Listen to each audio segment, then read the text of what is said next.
And one second, please. We're ready to start the next meeting. So I'm now calling the meeting of the Vallejo Flood and Wastewater District to order. The time is 5:39 p.m. So, Mr. Clerk, would you please call the roll? Yes. Trustee James? Present. Trustee Matias? Oh, sir. Just Perfect time. Trustee Palmero? Present. Trustee Bergenser? Present. Secretary Matula? Present. Vice President Soers? Present. President Lady? present. And we have Trustee Gordon. Trustee Gordon. I lost a little bit, but not that Sorry, much. I had to check now. Moving on to approval of the agenda, are there any requests for changes to the agenda? We do have one request, Madam President. We typically have the community forum towards the end of the agenda. The staff is requesting that we move it right after the adoption of the agenda because we have the Vallejo Watershed Alliance here to provide some public comment. So, would we like to approve the agenda as amended? Oh, I'm sorry. Thank you, President. I'd like to, pull, 4F. I believe that will be under the request for consent calendar.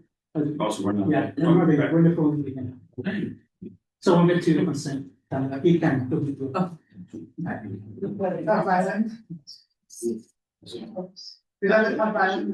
Yeah. So is there a motion to approve the agenda as amended? Yeah, I'll move it. Approval as amended. Could you call for vote? All in favor? Aye. Any opposed? All right, the motion carries. Okay. So moving on to the next item on the revised agenda is the community forum. Mr. Clerk, do we have any members of the public in person or virtually wanting to provide public comment? Yes, we have one person from the Watershed Alliance here to provide public comment, Madam President. Madam President, trustees of the board, my name is Mike Diekman. I am the current chair of the Vallejo Watershed Alliance. We very cordially invite all of you to our 20th anniversary celebration. It will be held at the Vallejo Naval Museum. At the opening event, there will be exhibits by the BWA as well as by key partners. We will have speakers from each of the districts, both present and some from the past. It'll be a place to mingle and visit with fellow Vallejoans who are interested in environmental stewardship. I also want to acknowledge and thank the board for the financial contribution to the event as well. So we really appreciate it. Are there any questions? This year. No. That is not me.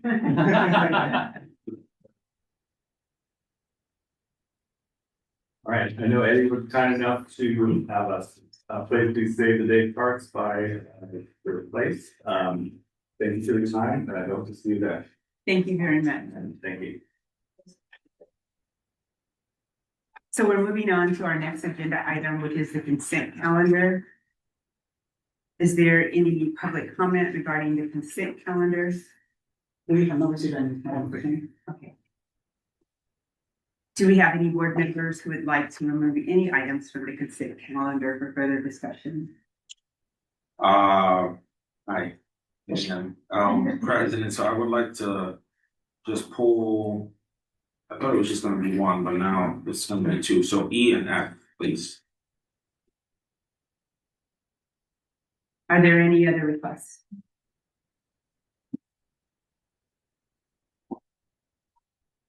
Okay, so hearing no other requests, would we like to take a motion on moving these items off the consent calendar and reordering them?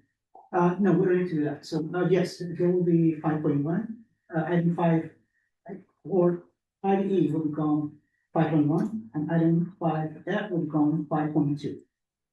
4.4. Oh, sorry, 4. Is it 4? It's fine. It's fine, I'm sorry. It's fine. Sorry, you have a different agenda. This was amended because of the community forum. Yeah, they're okay. Are we on the same page then? There motion to approve the remainder of the consent calendar? I'll move to approve the remainder of the consent calendar with E moved to 4.1 and F 5 or 5. Are we, is it officially 5 now? Okay, Yes. yes, E moved to 5.1 and F moved to 5. Okay, so All in favor? all in favor? Aye. Okay, The motion carries.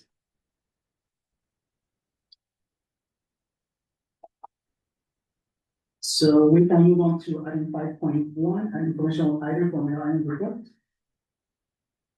Madam President, okay, would you like to? I don't think we should do. Do the chair, open for discussion. To the chair. Do we do pledge allegiance? Oh, that's right. you know, you're absolutely right, we're just moving along. Sorry. I'll be better next month. No, we're just support you. So let's back up and let's go to our pledge allegiance.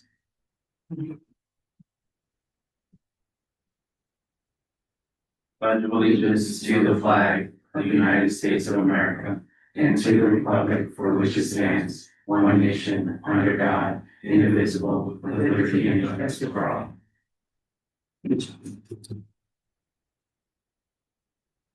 So let's go back to our consent calendar. We pulled off E, so it's now 5.1 E, informational item, Mirror Island report. Yes, I'll be quick. When I read the staff, so I just have two general comments to make. So one, as I read through the staff report, there were several meetings that were cited with specific dates that are now in the rear view mirror. So I'd like to get a better sense of how those meetings went as a trustee of this board. And then more broadly, I think we've continued to get informational items on Mare Island. But this is a topic of extreme interest to this board, and so I would want to see that reflected under some other part of the agenda where we get to engage in discussion on a go-forward basis. So just feedback. I guess number two is feedback, and then number one, I just want to get a general sense of what progress has been made, what meetings were had, and are there any decision points for the board to weigh in on? I mean, there are a couple meetings that, look like we had with the Maryland company for installation of things, but are you talking more specifically about, we talked about that there was gonna be this working group meeting on March 4th. Yes. Okay.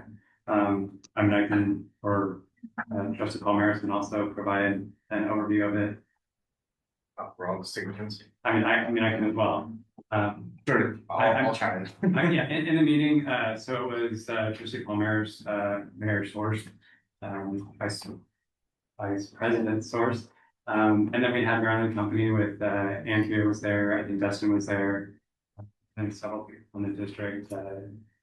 Jeff was there, also Tracy Rideout, just talking in infrastructure about, how do we move forward, and what had happened is we bifurcated the process. So there was the mediation process that we talked about in the last meeting. And then there was this part that just talked about the infrastructure and how to move it forward. So we set up this meeting, it was in person, it was in the mayor's office.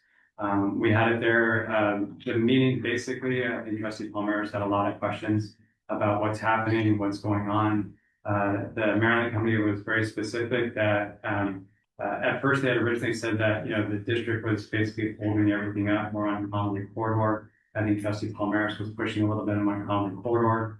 They made it very clear that the economics aren't favorable for them to move forward with Connolly corridor. That they had a lot of reasons. I wrote them all down. I'll have to get them. But it was basically the economic picture wasn't very good. With the Coral Sea, they're getting blowback on that from the residents. The residents don't seem to be as supportive of them. So they were basically saying that they were not moving forward with Connolly corridor. That would take $1 million to just put the design plans together. And most likely, I don't think they'd come back by 2029, whatever. And you can fill in as well.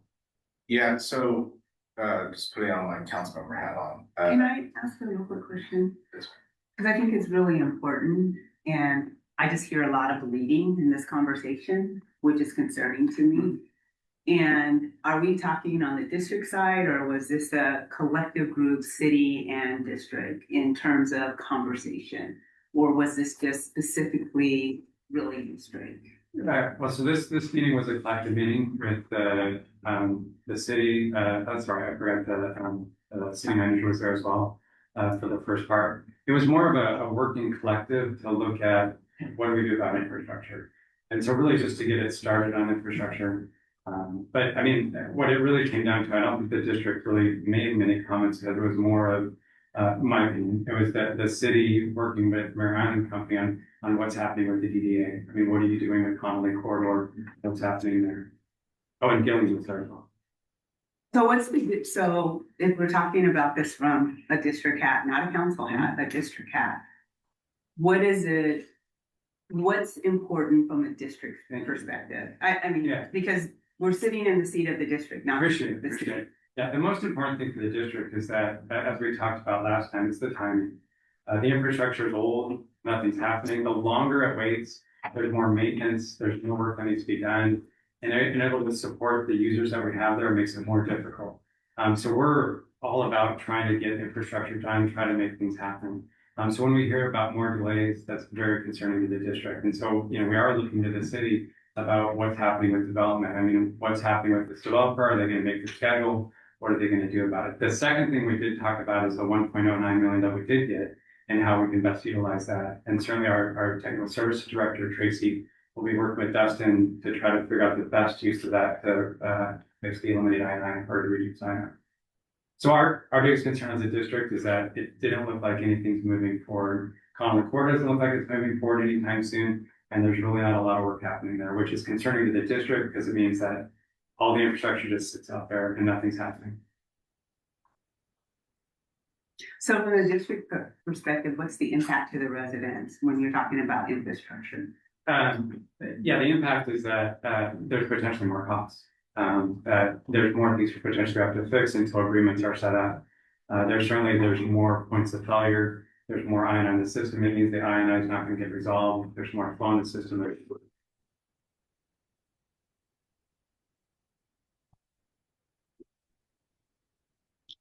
So the question I have is, so when you say things are being held up, is it, so I think we as a board would like to understand, is it being held up because the residents are saying that they don't want to move forward? Is it Mare Island saying they can't move forward with Connolly Corridor? Or are we having to wait for this whole mediation with the legal side of it before any decisions are being made? I mean, the information that we got, it was more based on the economics that they see now. What they told us is the economics that they see aren't there, that it does not make sense for them to move forward economically. Who's they? Mare Island Company, I'm sorry, Mare Island Company. And Jeff, I don't know if there were any other answers that they provided. I think those were off the top. What they saw were a few things. They saw some concern that the project has been delayed in terms of the site-specific plan has been delayed somewhat. That was one of the concerns they noted. They noted the citizens of the island tend not to be very supportive of the development that is happening with Lennar. And they saw that as a negative for them, that they weren't seeing, that they wanted to develop within a positive environment. And they weren't seeing a positive environment for the citizens, the residents. They also noted that economically, that in order to looking at what they planned on building on Connolly Corridor, that happening in the city, and what's happening probably more over the country, but what's happening economically did not support them actually doing development. So when you say economically, are you saying that because it doesn't pencil out for them, or in their mind, they're having to pay into something that they don't believe they need to pay into? They specifically noted that right now they're having to subsidize retail and other commercial environment, and they knew that they, in additional development, what they would have to put in more subsidy in order to get retail and other types of businesses there, and they were not willing to put in that kind of economic subsidy. Yeah, thank you for that clarification. I have two follow-up questions. So I know we have separate groups looking at separate things. So just for my own recollection, and it would be helpful to have a diagram of all these things. So we appointed Trustee Palmares and Vice President Source to represent the district in these discussions. Is that correct? I don't know. I mean, From the district side of the house. So the district is being represented by the district staff, the city is being represented by the city staff. Trustee Paul Mars and I are there as just as elected officials. Yeah, we're not. That represent the island, like, we're not representing any party. Okay, but did one of those bodies make that appointment? Because we've appointed folks for real estate transactions, which kind of speaks to the other item we're talking about this evening. There's this mess, right, that we're all trying to clarify. So I just wanna, from a procedural standpoint, did any of those two bodies appoint you guys to sit in on those discussions? I'm just, I don't think so. okay, so I do think we should formalize that. It's just my personal opinion. And then two, do you have a plan of what you're anticipating to repair or do maintenance on Mare Island this year? Like, I'm assuming you guys have some sort of CIP across the city, so is that part of what you can share with us on a go-forward basis? Because I would want to know, like, what you're to spend in Mare Island and whether that aligns with whatever projects are happening there. Otherwise, we're just kind of throwing a dart out. So is there anything you can speak to at a high level? Yeah, I mean, I can speak generally, and then I can have Tracy put something together, what we're actually doing. But in general, as we talked about last time, our goal is to keep it operating. We're there to make sure that the residents, the ratepayers are served, and that the sewer keeps flowing. So we've done that over the years with replacing the force main. We're working on Dom 4, which is our biggest pump station on the island, pumps everything off the island. So right now we have like a $800,000 project, replacing pumps, electrical systems, just to make sure that works. As we come up to other major needs, the other one was domestic 3, which is by the art studio. What we found, it was about to fail, the pumps were all failing. We didn't want it to fail during a big storm because we get a call out there when we have other things to do. So we said we just have to do something here. So we fixed that one as well, got pumps, got the gates fixed. We're basically, kind of triage mode, looking to see what potentially will fail to make sure that things are operating. And like I asked you last time, as far as we've been making sure that everything keeps flowing. So each year we're going to look at, what needs to be done to make sure it keeps operating. The things that's difficult for us is that the Maryland company is supposed to do this infrastructure plan, and so we don't actually want to conflict with what they're doing. We want to fix things that they may go away. So we really need to partner with them on this infrastructure plan that continue to take some time. But certainly as things come up that are like critical, that are about to fail, we'll jump in and fix them. And so those aren't necessarily planned, aside for some of the pump stations. So about this, I had to leave early at that meeting, but my understanding is that the specific plan is going to be ready about the end of the year. Is that correct? Somewhere. And part of that is the infrastructure plan, correct? They're supposed to put that together as well. And just so we're all on the same page, one of my questions before was, can we look at the infrastructure plan earlier? And the response I got kind of across the board was that no, we can't. Like that's all going to come together at the very end. Is that correct? Yeah, that's our understanding. I mean, the reality, to us anyway, and just in general, the specific plan almost needs to be approved before you can kind of figure out the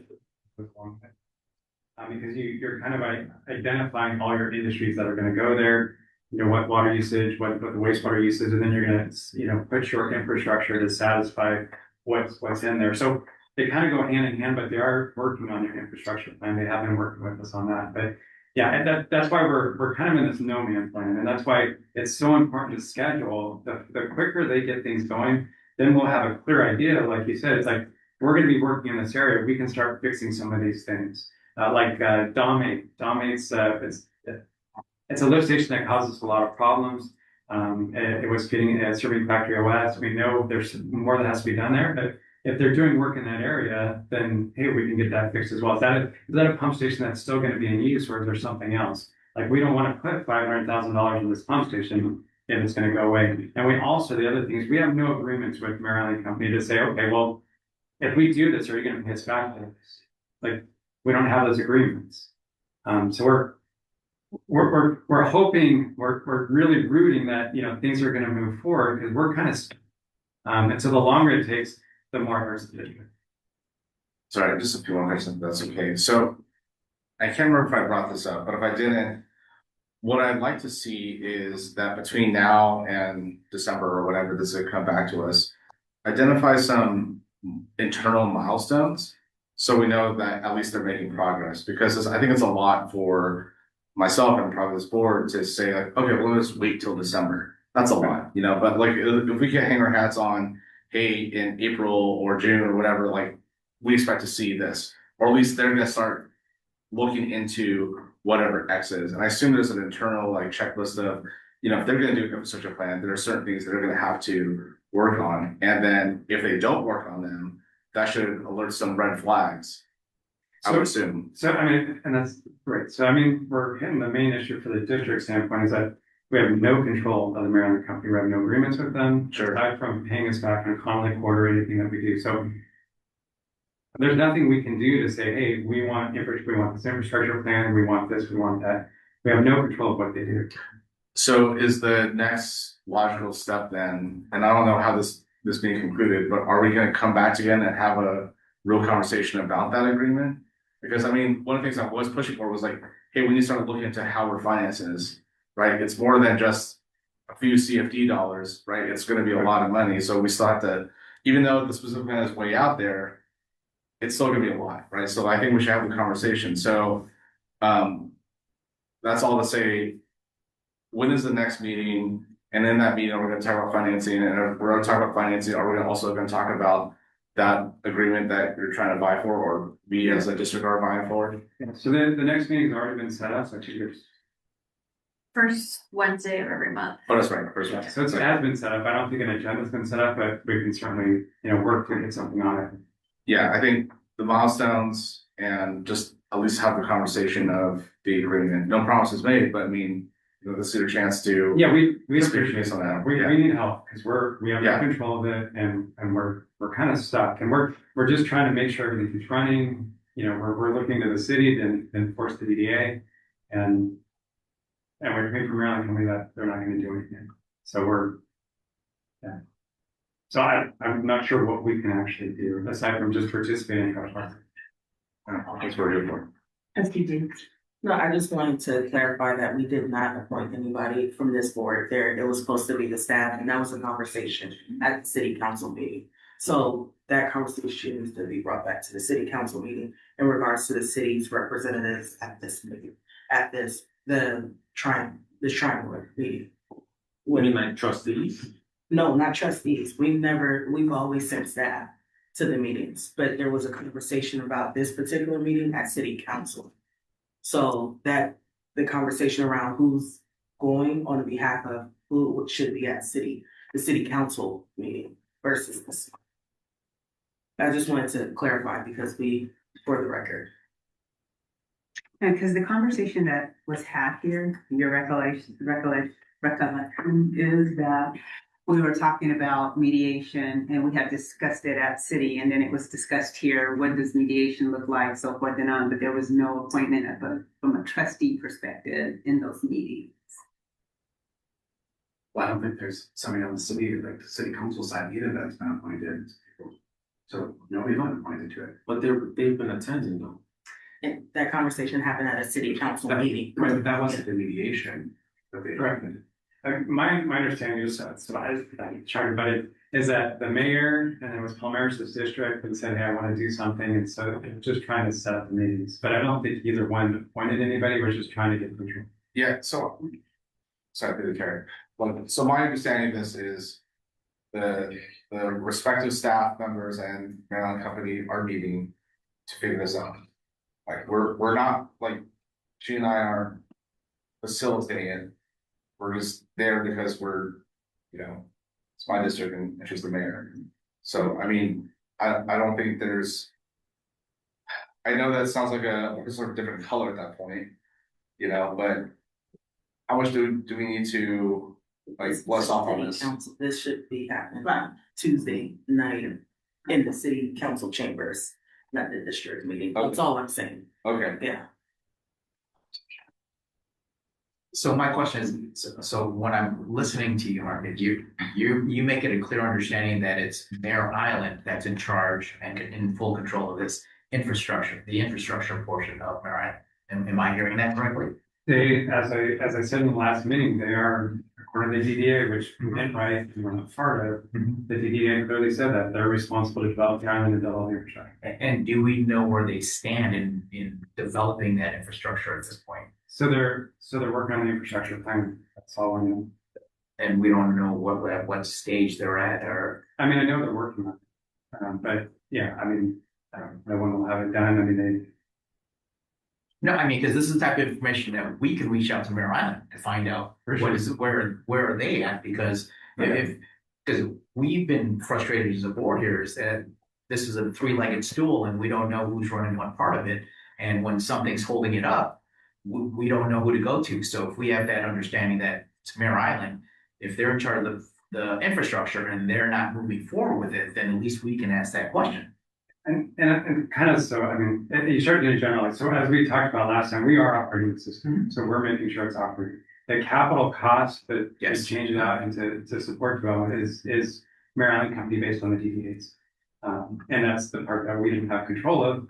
So we're operating it and hoping this is gonna get done. The part that's the most critical is like maintenance, as Trustee UT has talked about, is as things break, who pays for that? And there's no agreement that covers that, but we need to make sure that the system operates that we haven't paid for.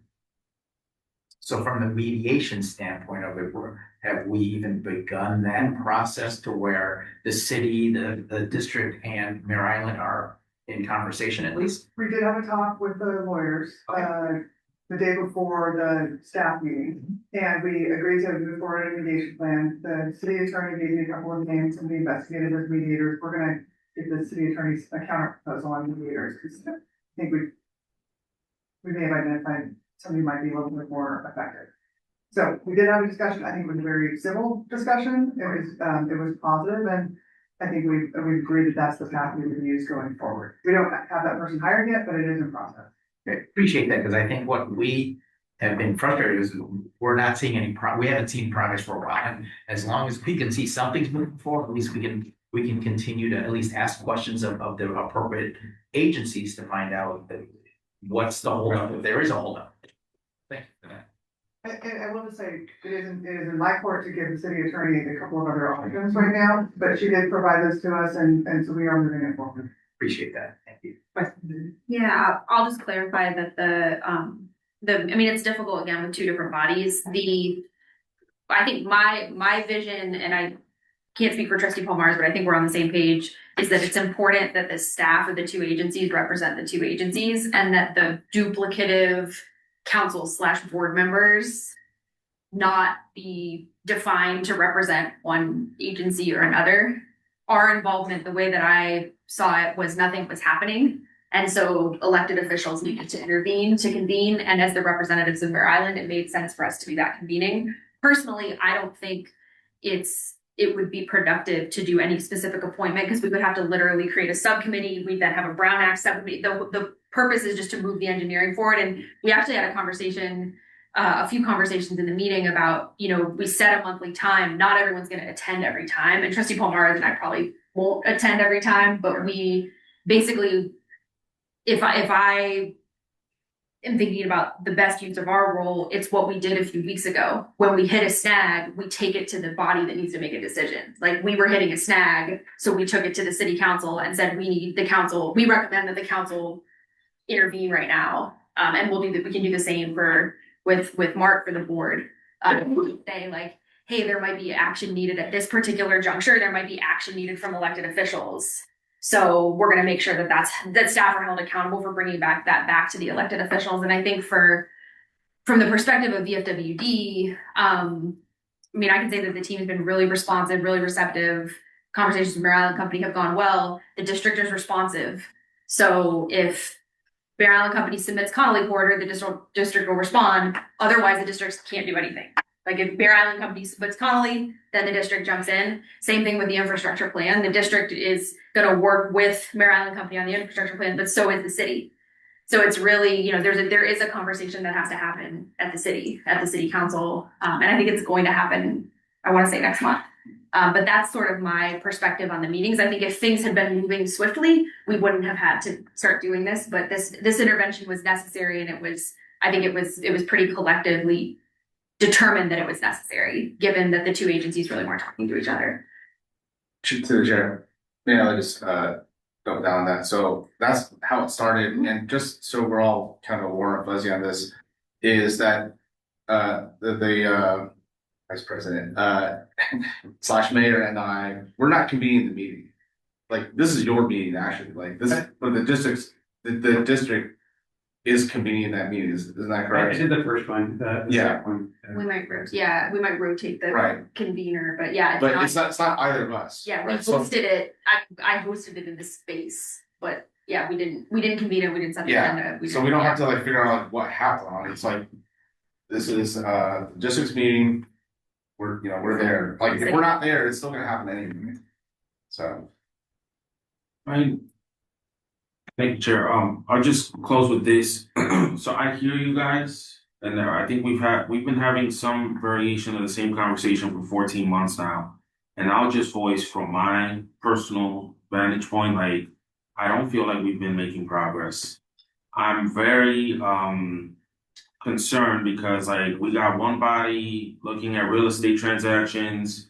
We got two trustees kind of not involved in the process, but then you guys are involved in the process, even though that's up to staff to have to mediate. And so what I'm just looking for personally is clarity. So I even said, like, if you can visually give me a one pager where I know who's in charge of what and who's sitting on what, that would be helpful, because I'm having to keep track of all that stuff in my mind, and that gets really confusing really fast.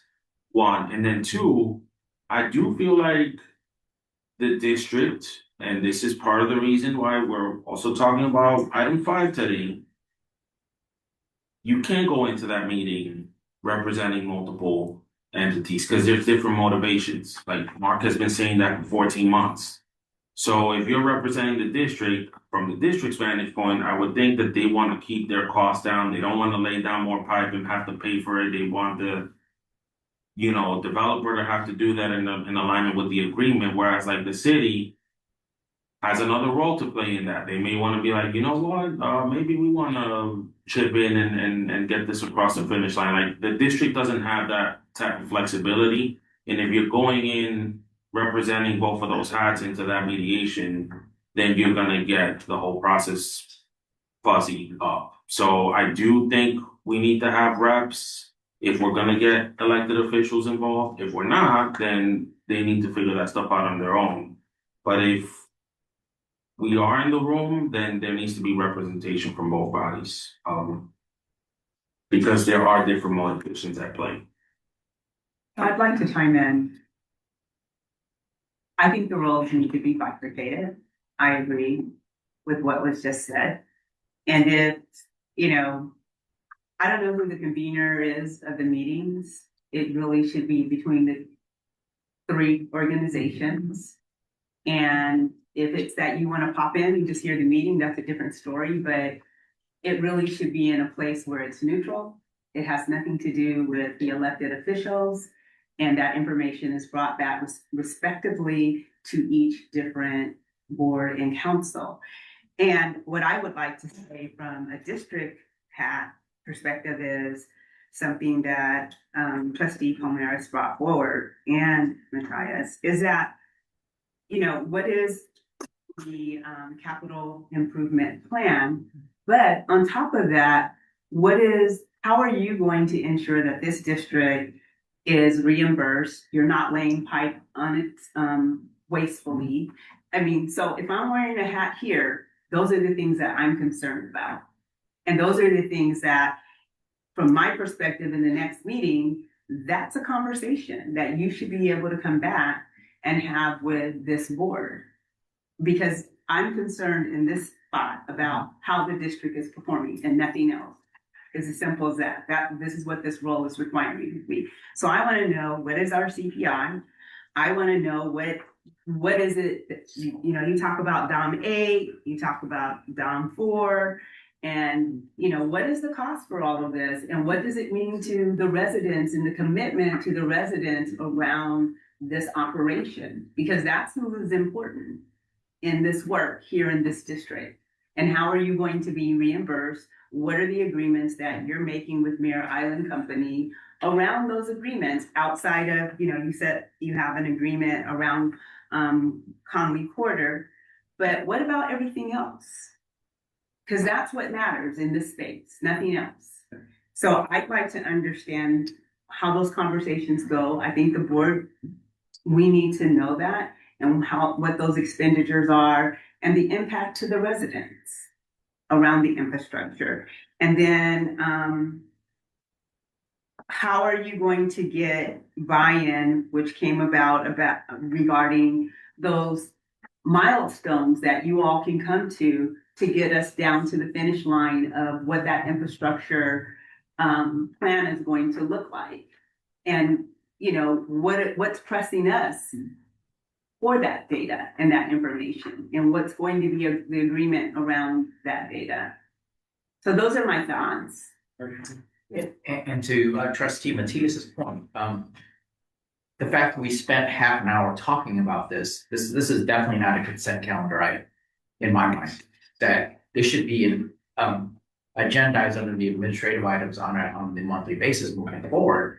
Just for the fact that unless we brought this up or pulled it, this conversation would have never happened for us to have a better understanding of this three-legged stool that's occurring for us to at least understand where we can support in any way with the many hats that we wear. So I don't know if we need to make that a formal motion or if we can just agendize it under the administrative item moving forward. I think that's greatly appreciated. Through the chair. Ditto. And I'm not saying all that, but just to get us moving along, I agree with Trustee Matias and thank you for enlightening us on that perspective.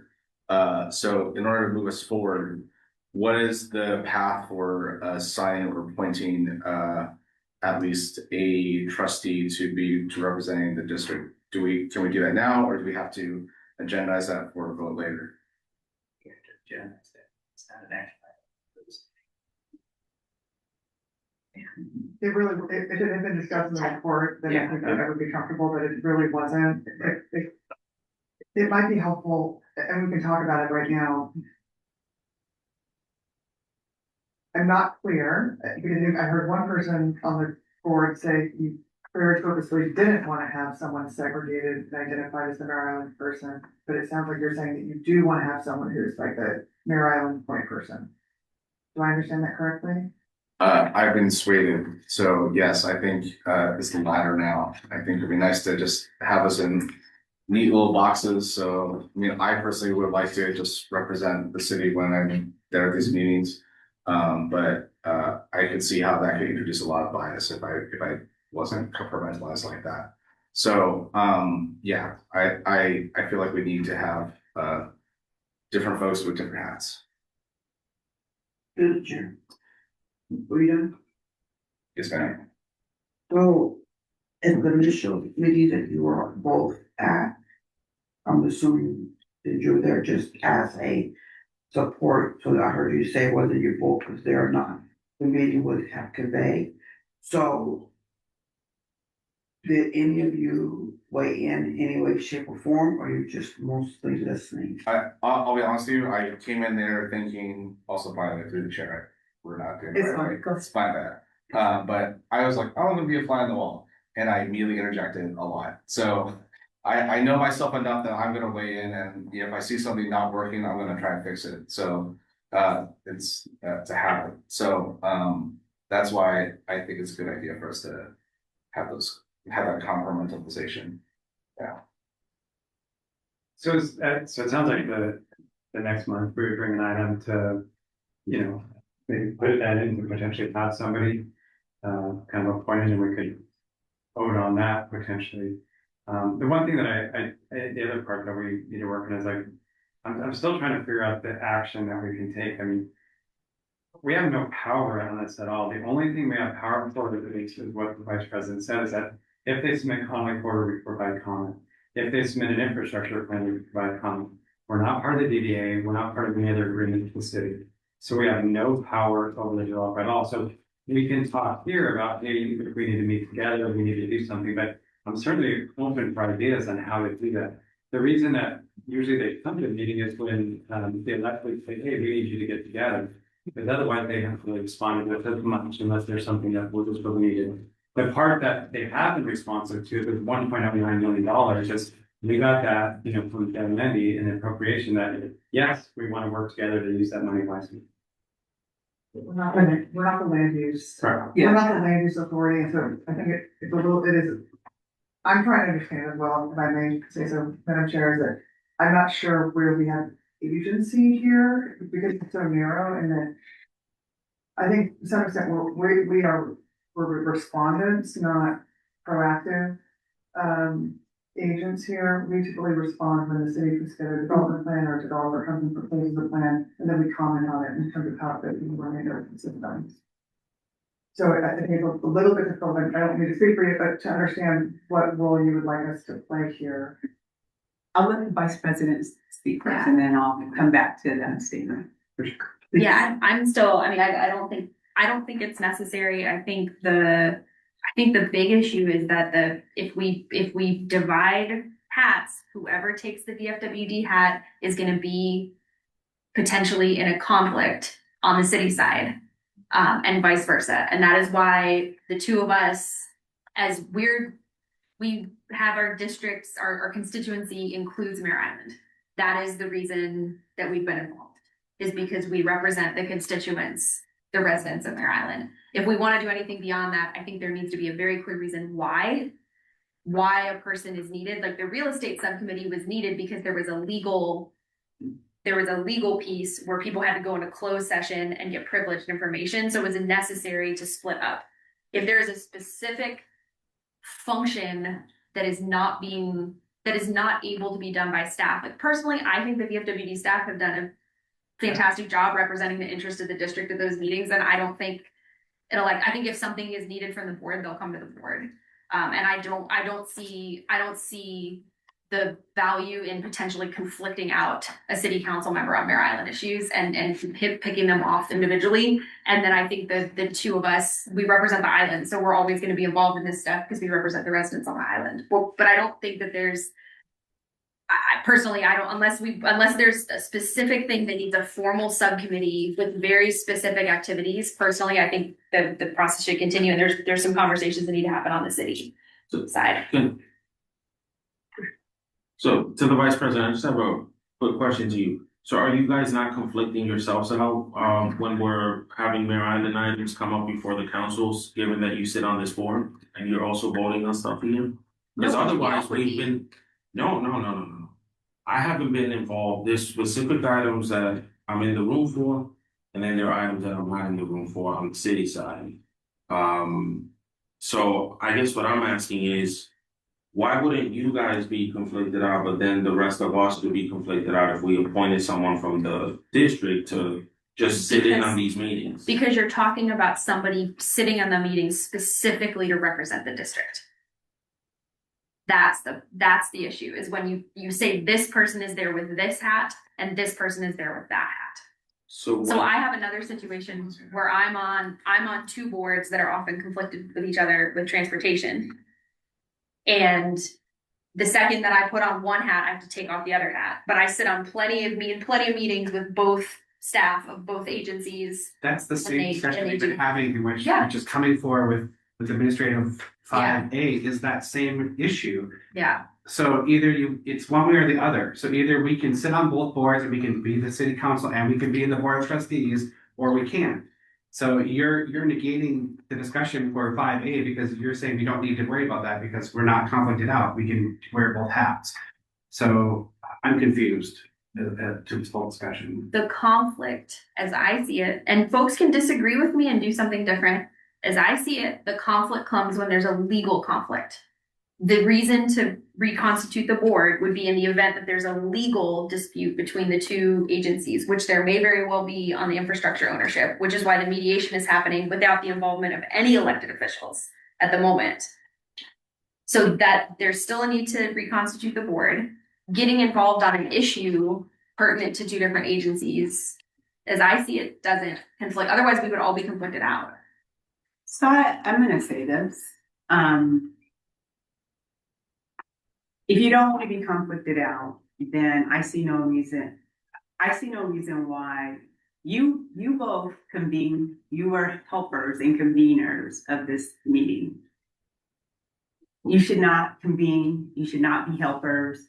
The district, Muir Island, and the city of Vallejo, they all have staff, they have city manager, GMs.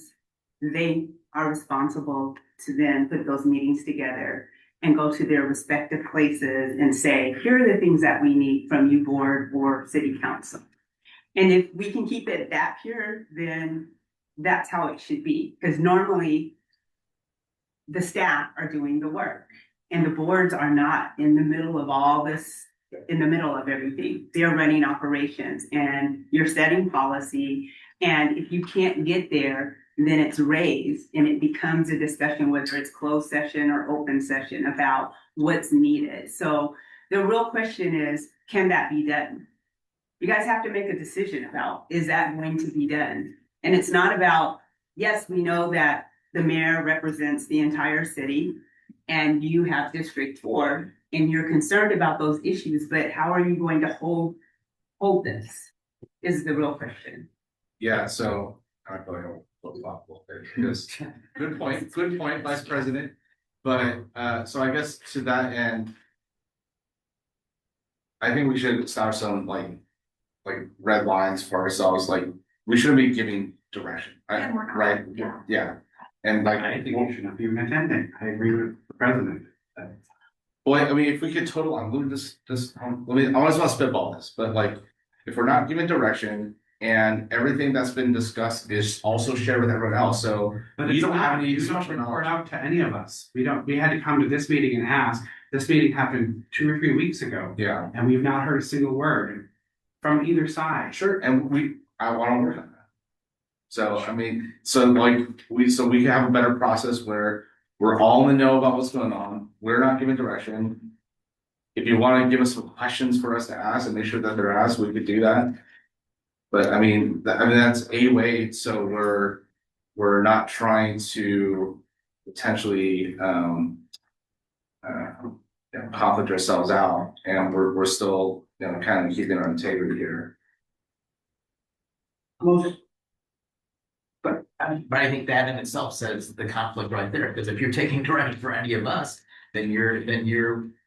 But as far as just questions, not giving direction to anyone specifically.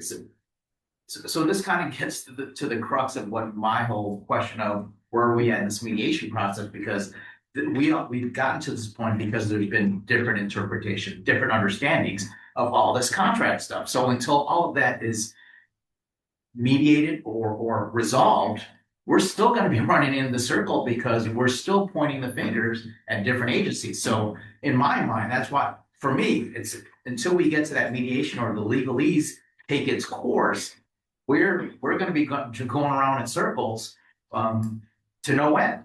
So I'm more interested in how soon can we get to that finish line with the mediation and to the legalese, to where now everything is more defined, everybody knows what square they're in, what responsibilities there are, then we can move forward. But until that happens, we're just like this conversation has pointed out, that everybody's pointing at everybody else still. So I'm more interested in moving forward. Where are we at the mediation? Where are we at the legalese? And then that'll give me a better understanding of when things are going to be able to fall into place and can actually happen. So. So I mean, I agree with President Leonard. I mean, we're kind of stuck. The mediation is going to take maybe a year. And then we still have this year of we have to operate the system and we have no agreements with anybody. So I fully agree. And that's the direction I would like to move forward. It's like, how do we pursue getting agreements with Maryland Company? How do we make things happen? Because we're just not part of anything.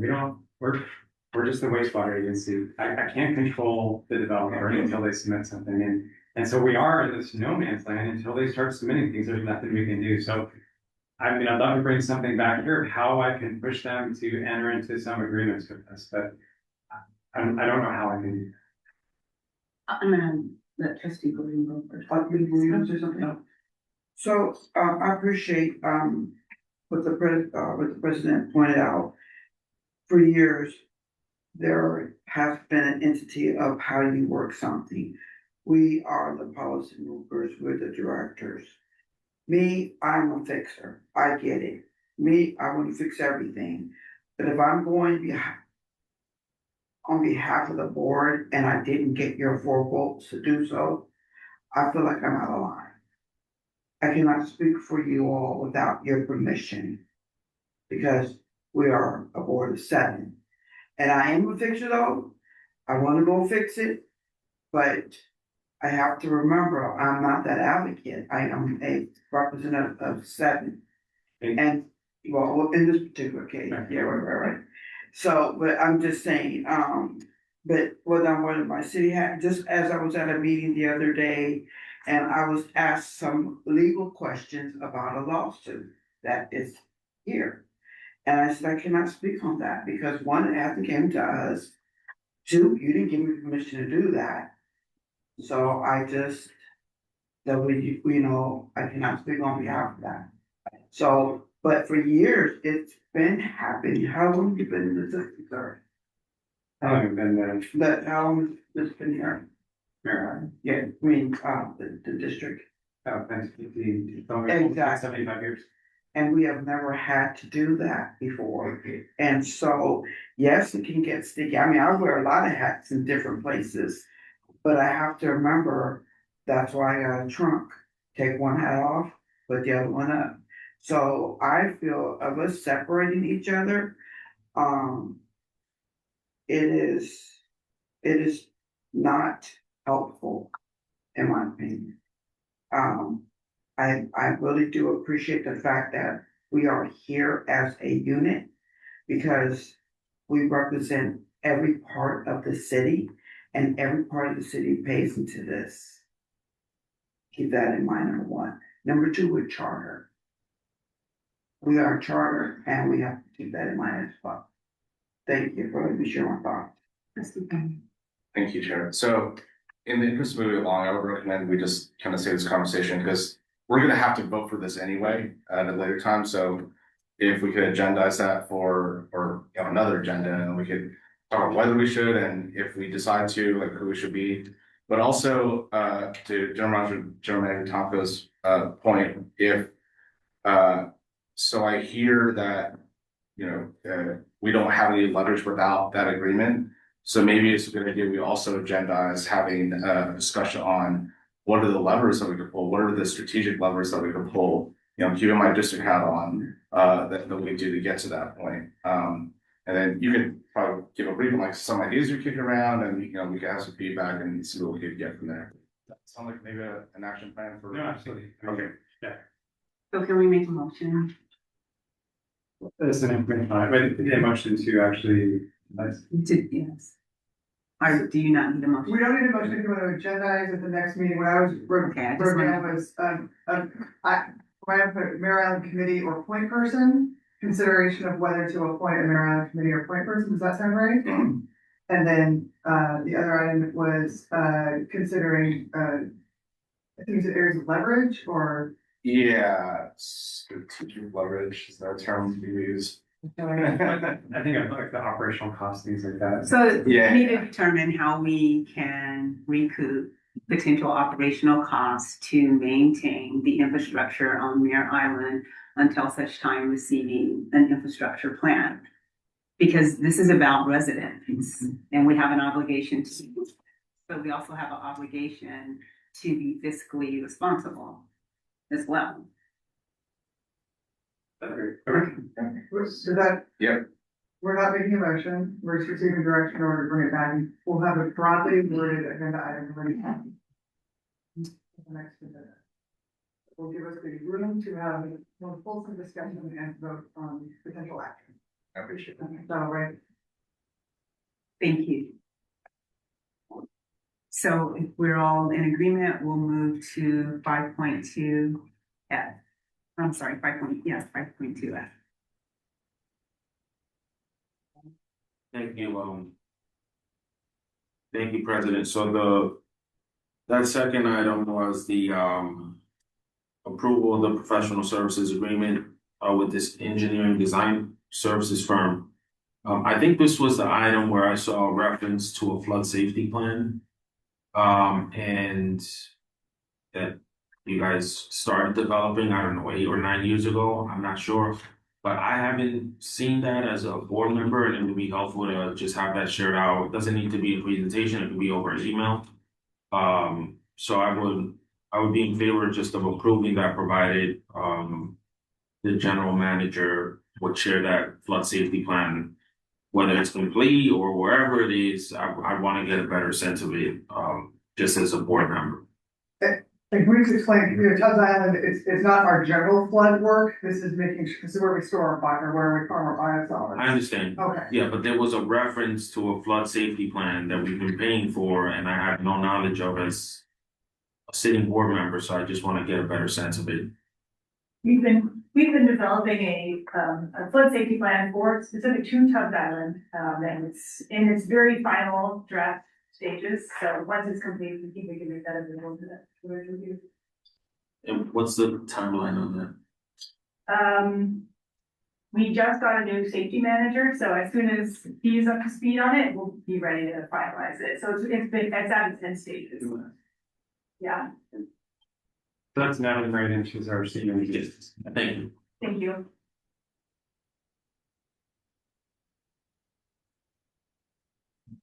We do have to vote on this one. Yeah. Yeah, if there are other questions, would you like to have a motion to approve this item, or? So let's now vote on 5.2.f. Approved professional services agreement amendment for the Tubbs Island Leads Engineering Design Services with KSN to increase the contract by $200,000 for a total contract amount not to exceed $760,000, with the condition that the flood safety plan would be brought to this board within the next 2 months. Is there a motion? That is the motion. That is the motion. You're making the motion. Yeah. So all in favor? Aye. Any individuals not in favor? Okay, so the motion has passed. Thank you.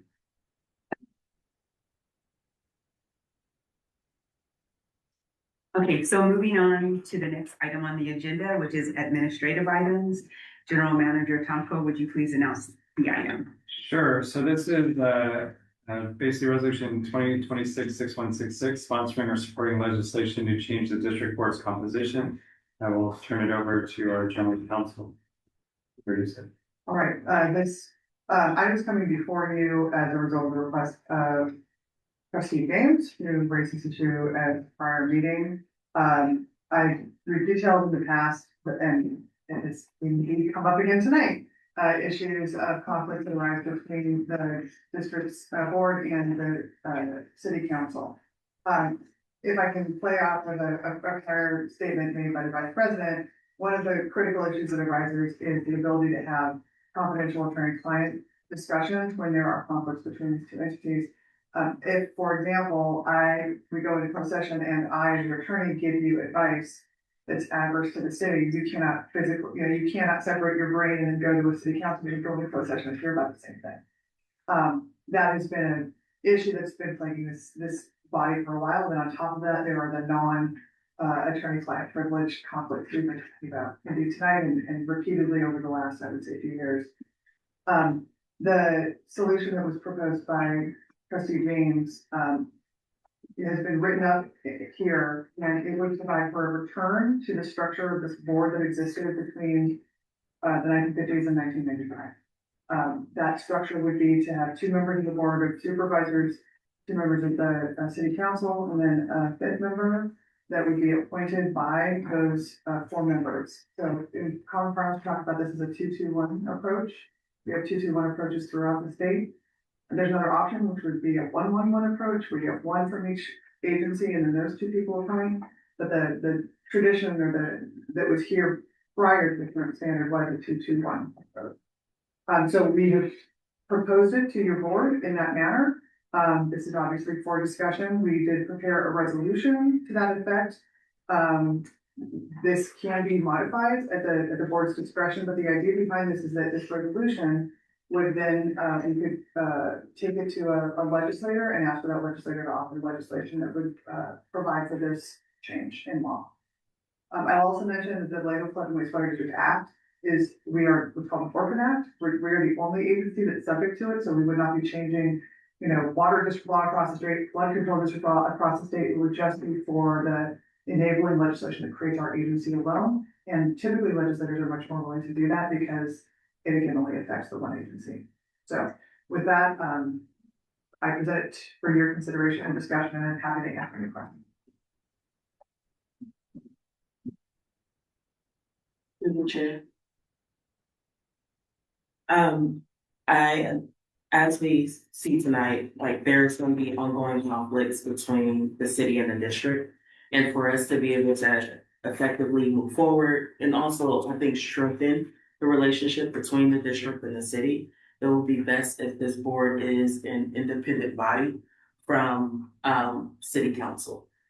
In addition, to that, I will say that was the proposed structure, because I've had conversation, with my board, the Board of Supervisors, who voted unanimously for us to move forward, with this action. We've also had conversations with both our assembly member and senator, in regards to this, and the discussion needs to be had here on how we want to move forward. And I know previous meetings, I've heard various composition, excuse me, of how the board would look, but it's really to separate city politics, and infrastructure from the purpose of this special district.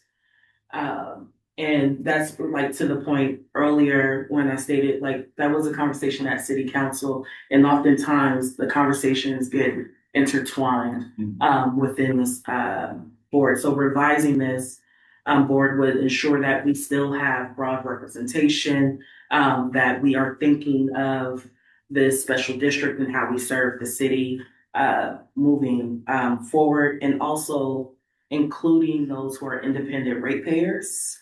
Affected communities can be represented, and then strengthen the oversight of just overall our investments, how we're improving planning and public funds. And I would say additionally, there are this board, just like with any of our other boards, we have regulatory,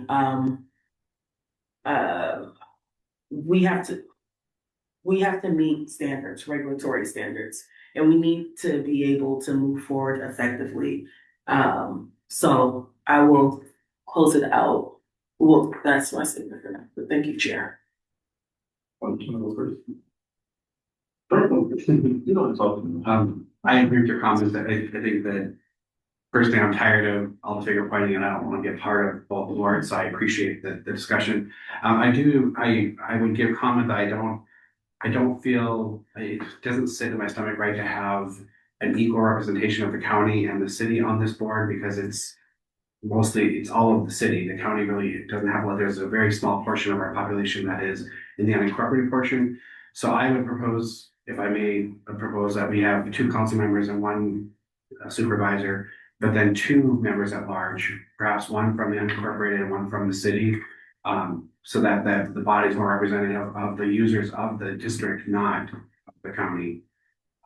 And that would be my only suggestion.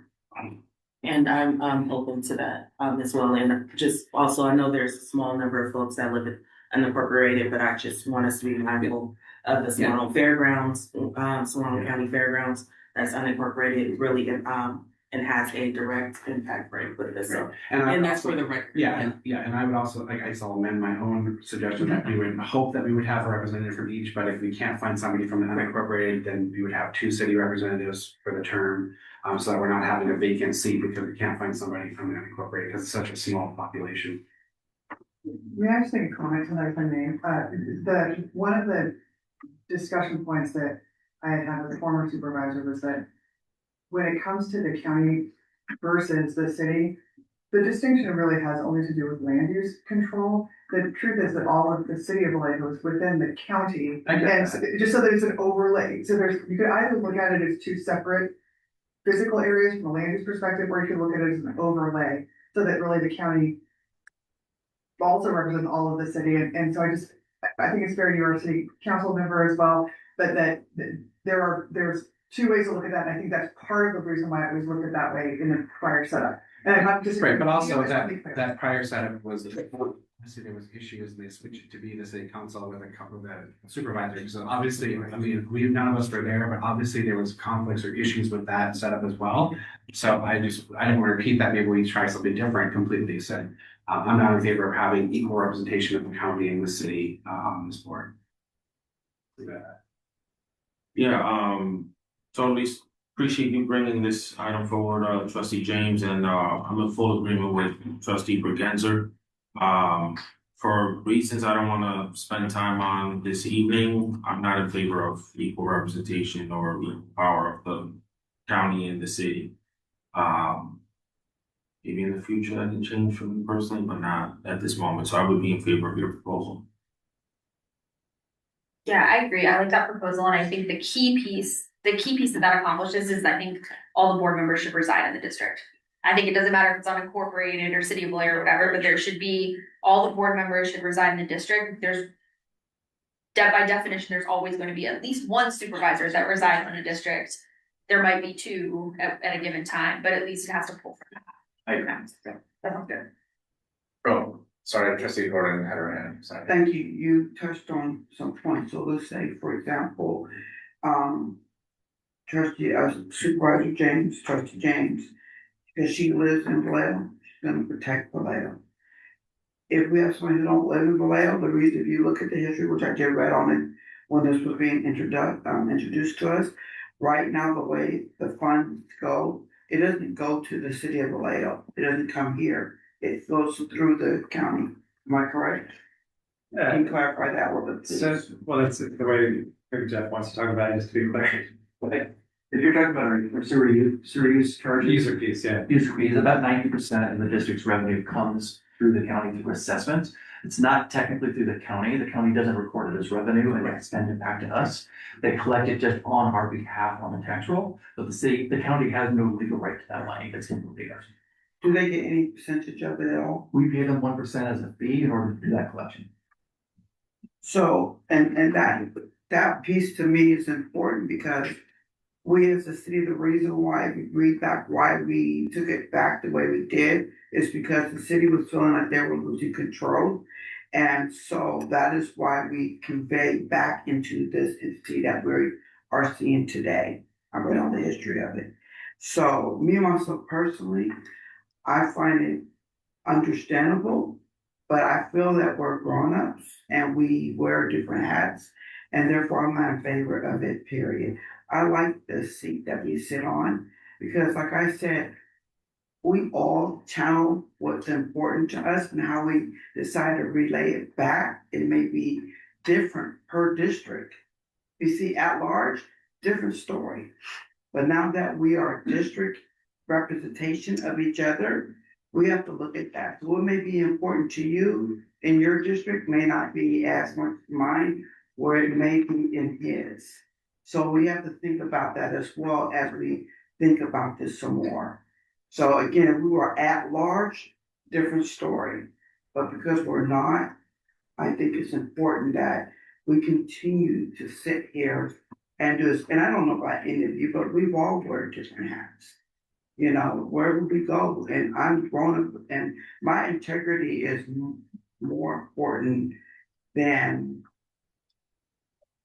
me to be here and there and decide whether it's like that is why I asked for our own name tag.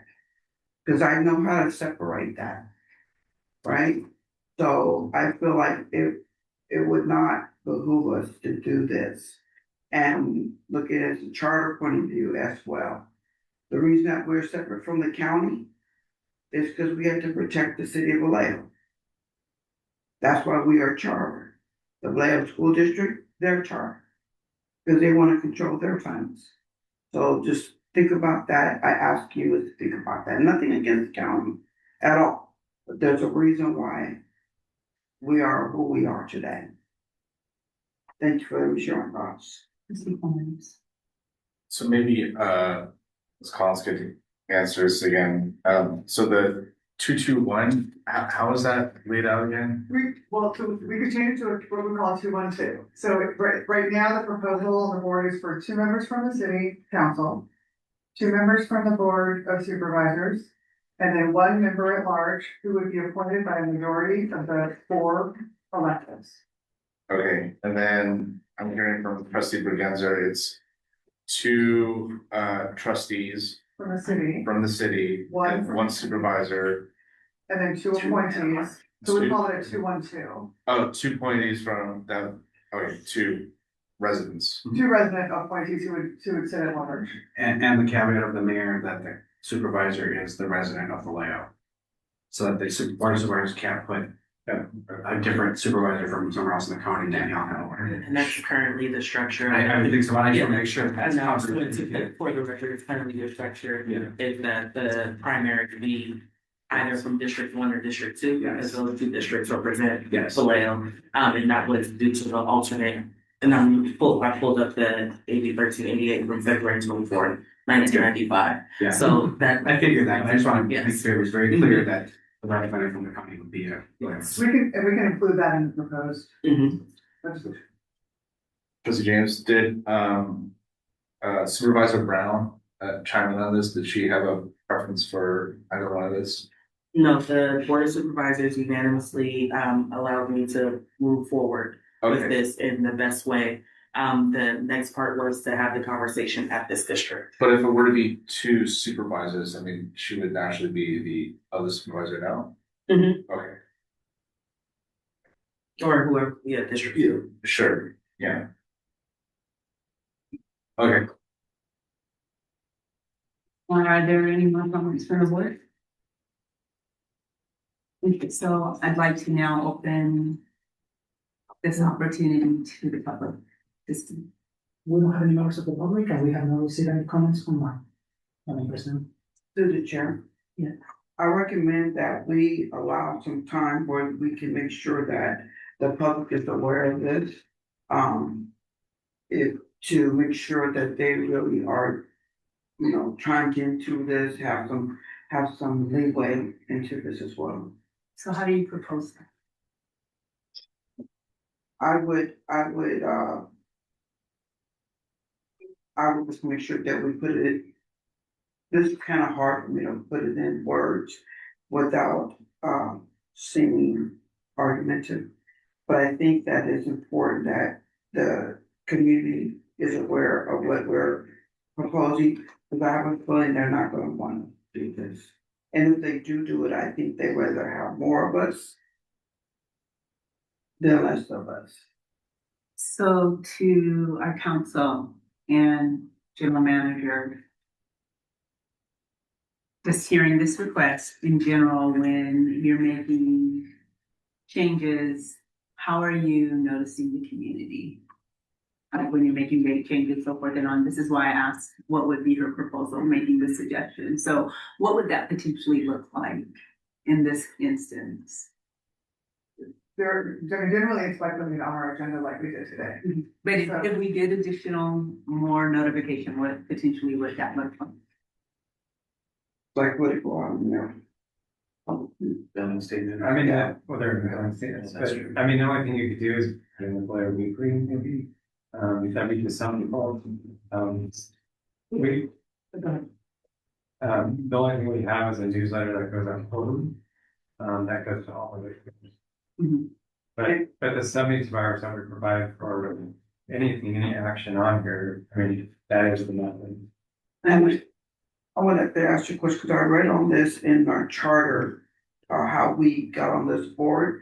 I actually sent it to cities, they can print it out for us.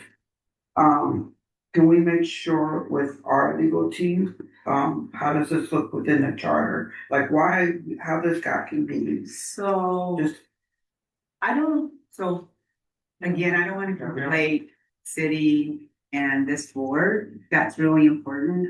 I'm gonna always stand that ground. So what I would say to the council, how do you respond to that? We are not governed by the charter in any way, shape, or form. We're a completely separate governmental entity. We're established by this act of the legislature.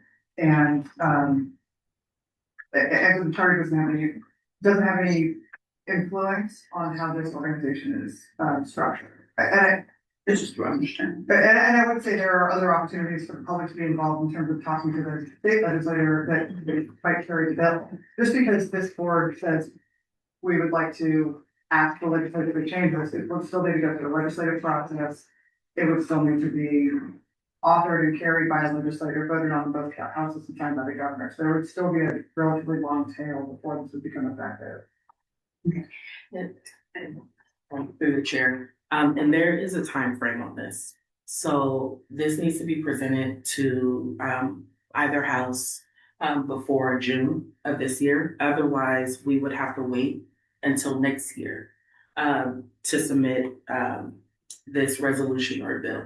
And as far as like making sure the community is aware of what's taking place, we had a meeting at the Board of Supervisors, because again, I wanted to make sure that my colleagues and the county was well aware of this. We had some conversation. There was a question asked just around the bill, the chapter, how we got to this point.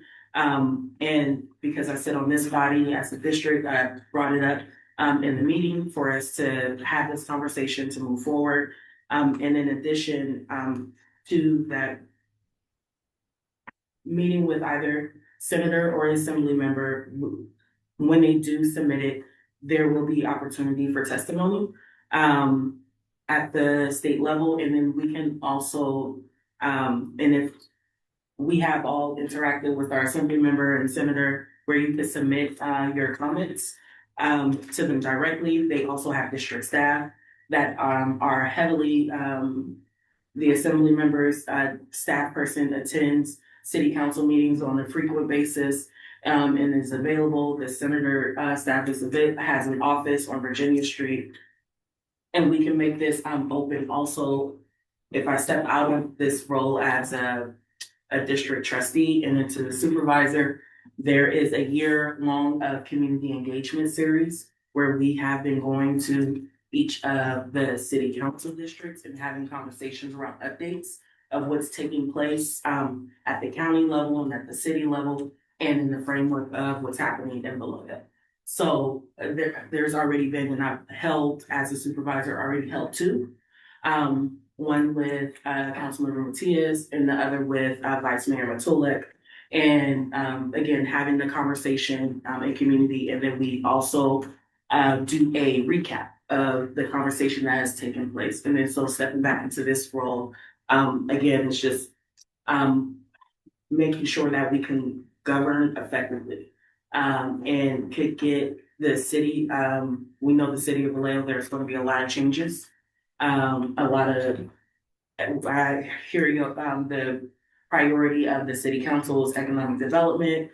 It was public safety, and that's because we want to attract big businesses, we want to support small businesses, and that includes Mare Island Company, that includes the Solano Fairgrounds, that includes East Vallejo with the potentiality of what's happening at the casino, and there's going to be several conflicts between the city and the board in this district.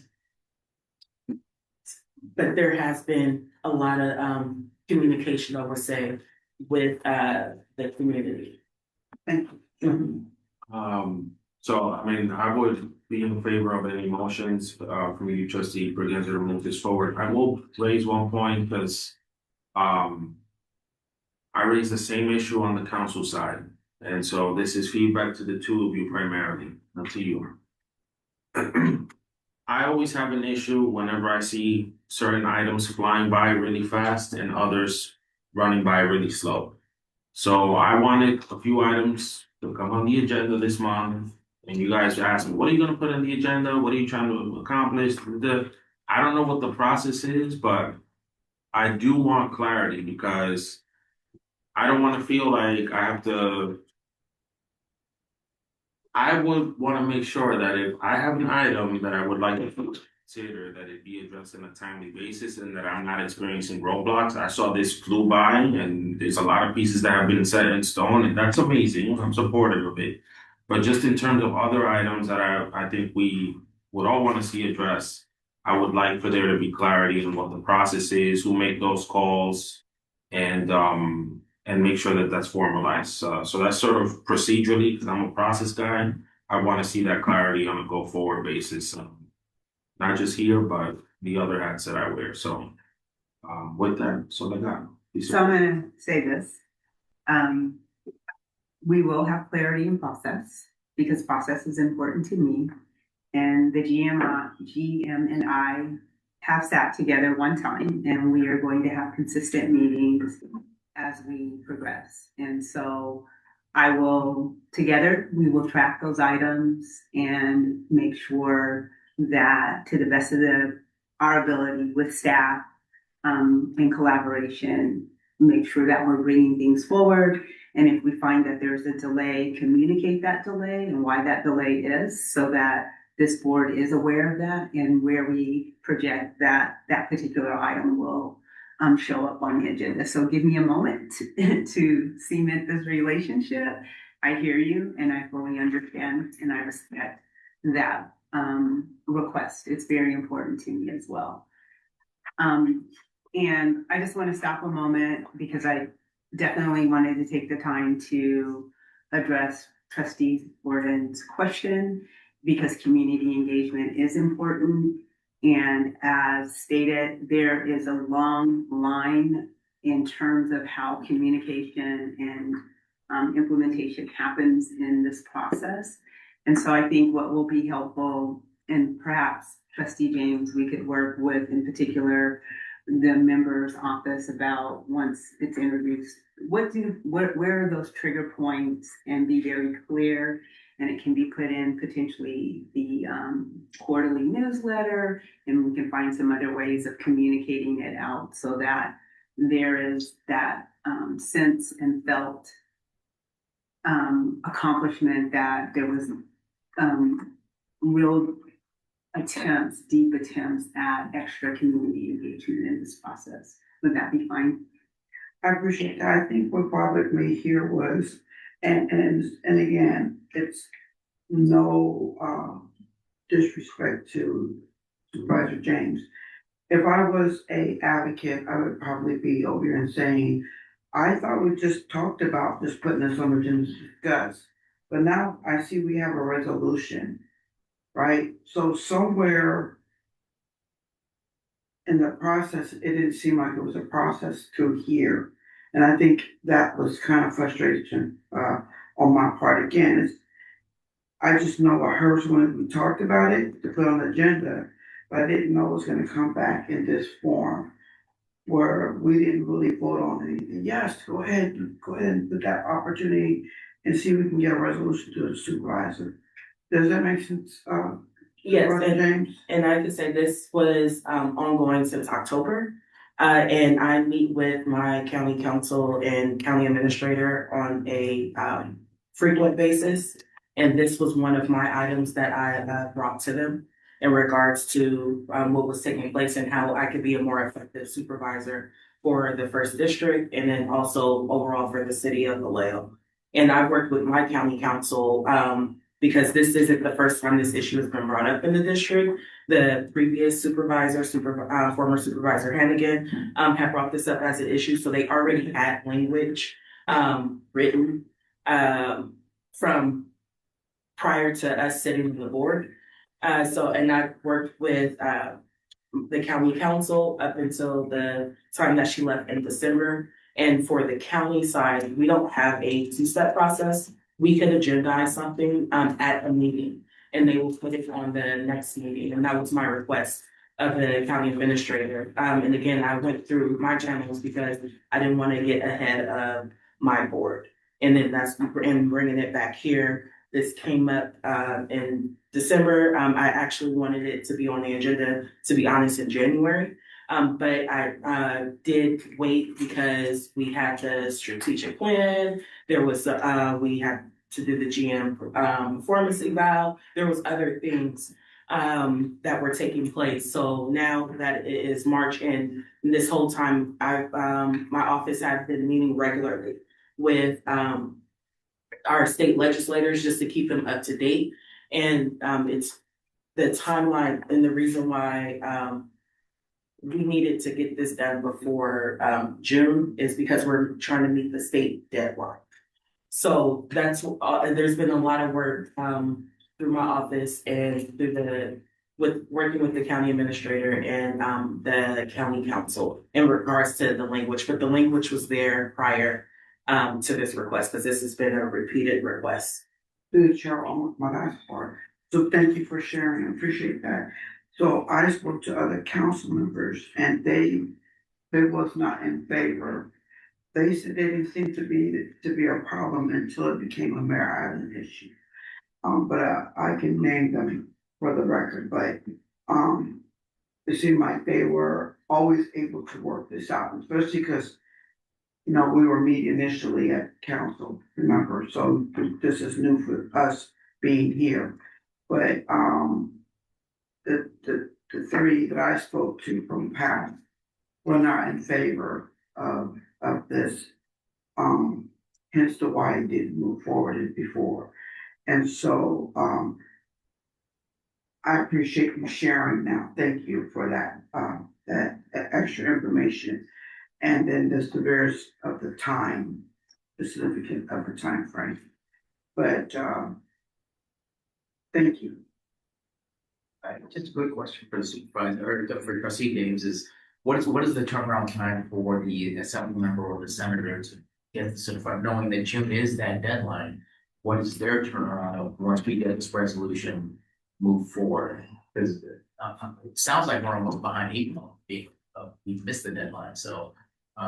No, we didn't miss the deadline per se. Like, so there's 2 different deadlines at the state. We did February, the end of February is one, and then June can be an add-on. So if this moves forward, if this moves forward today, we would then work with the assembly member. My team will give the state legislator a call tomorrow to say we got the approval. This is the language. Can you now work with us on the timeline? What the timeline will look like after June? We just know like that's their submit date. Thank you for that clarification. Are there any additional questions from the board? Yeah, one more question. Is there anyone that's connected to this moving forward? I'm sorry. Some bills, you have to have some dollars to it. Is this what this require any funds at all? No, There's no budget. Thank you for that. Any more questions from the board?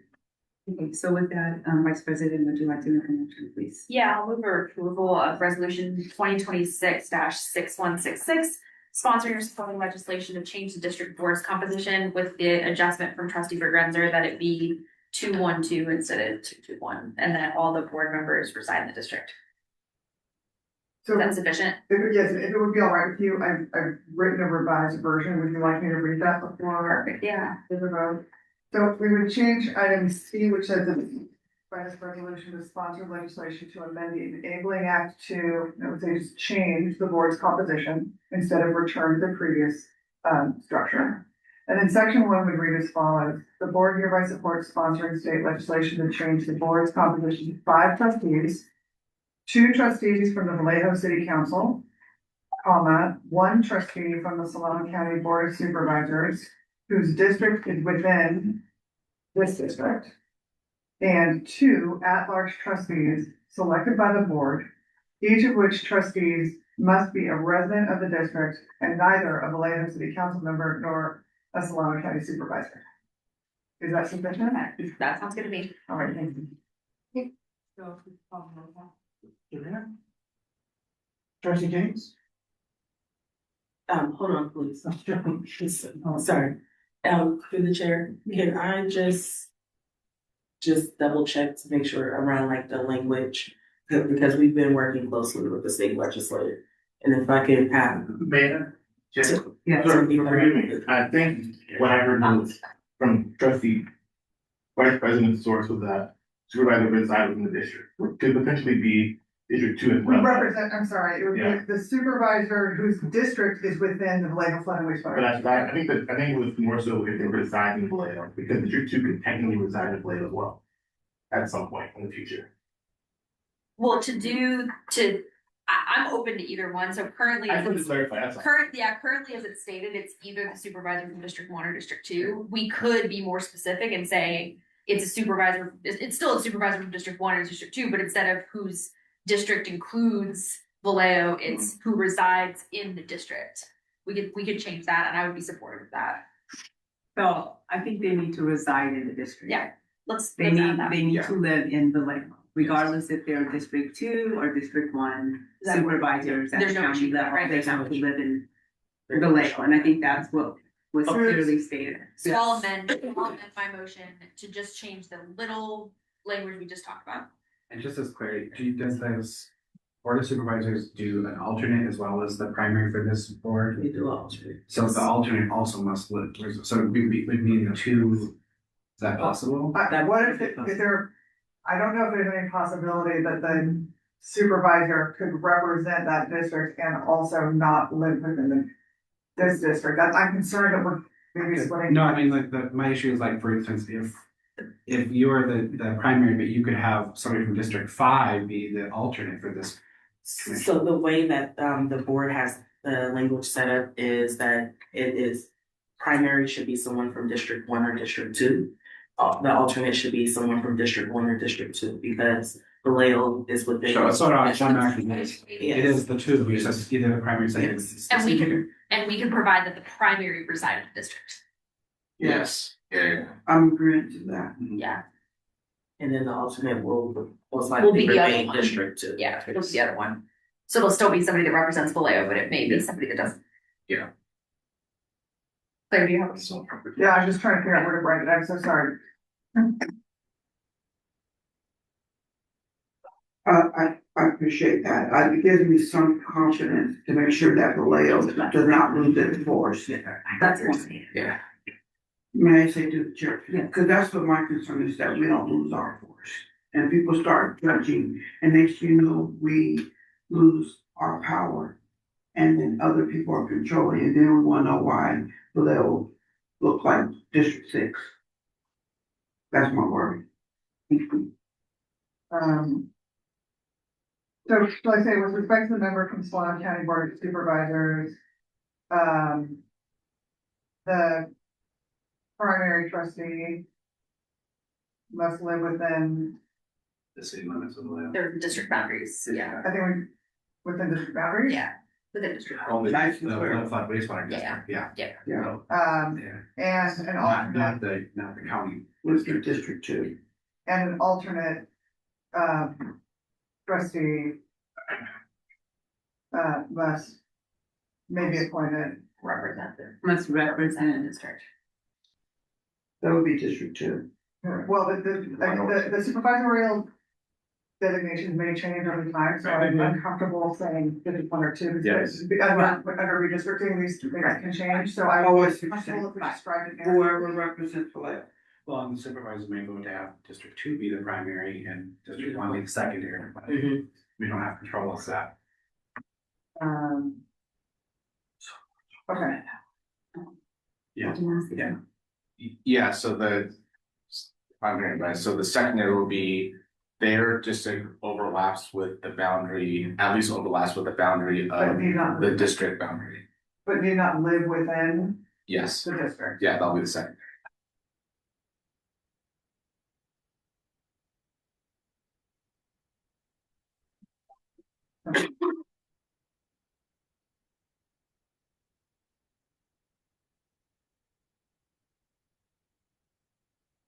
All right, I have written that. So would you like to reread the motion? So the board hereby supports sponsoring legislation to change the board's composition to 5 trustees. 2 trustees from the Vallejo City Council. 1 trustee from the Solano County Board of Supervisors. May I say 1 trustee and alternate? Yes.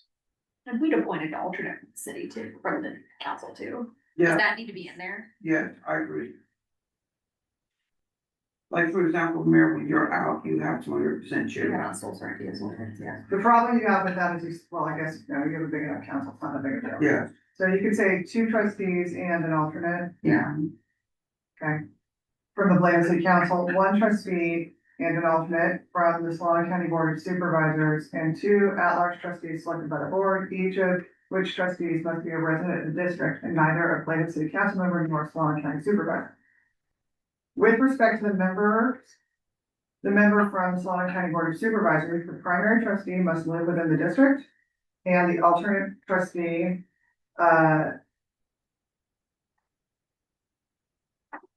may be approved whose boundaries include the district, but need not live within the district. Yes. I think, I mean, because when you throw out the term district, the fact there's several, I think you need to, specifically for VFW. Here's the, yeah, The sorry. VFWD district. Okay, I just want to be Yeah, clear that district, that's yes. what district you're representing in the contract or in the language represents VFWD Yes. district, not just supervisor or any of our districts per se. Yes, it would be an undefined, yes. Okay, thank you for that clarification. Any further proposed amendments? So are we all clear? Yes. Would we like to read it one more time? I'm looking at her face. Okay, so with that, please call the vote. Thank Yes, you. Madam President, before I go into that, I can't recall, but let me done for the record that for public comment, we don't have any members of the public, and not again online, so there's no public comment on this item. So with that in mind, trustee James? Aye. Trustee Matias? Yes. Trustee Bennett? Aye. Trustee Borgenser? Aye. Trustee Gordon?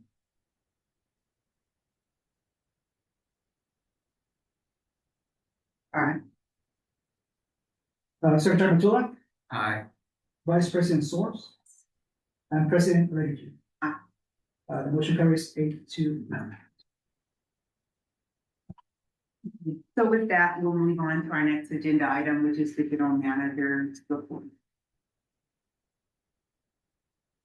Let's see, the free sandbag station at the end of Ryder Street will close on April 15th.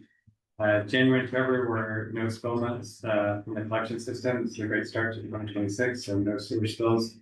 I want you to save the date, July 11, from 11 to 2, the district will host an open house. This event will feature and some fun activities for the whole family. It's a great opportunity to see what we do there. So wastewater treatment plants, there's a lot of people that are really interested in wastewater treatment plants. So hopefully with some advertisement, we'll have a great turnout. Tomorrow we say goodbye to Jackie Maris, who began her internship in communications with the district in June 2025. Jackie has made significant contributions toward achieving many of the goals outlined in our communications master plan. Most importantly, we value the example she set with her proactive attitude and initiative in completing projects and tasks. Jackie demonstrated qualities highly valued by the district. So why am I telling you this? Well, as part of the strategic plan, we recently had all departments meet with their staff to understand the organizational current values at the district. Our goal is to emphasize these values in everything we do. We have excellent examples, including Jackie, across the organization, with teamwork, initiative, problem solving, dependability, and many more. These values are the core beliefs that shape the district's culture and drive high performance for the community we serve, and they will be included in the new 5-year strategic plan. The draft strategic plan we brought to the board in May. That's the end of my report. Thank you for your report. And so our next item is reports by our presiding officers and trustees. Are there any reports? No? So our next agenda item will move us into our first session. All right, on, calendar tender, 2 items for closed session.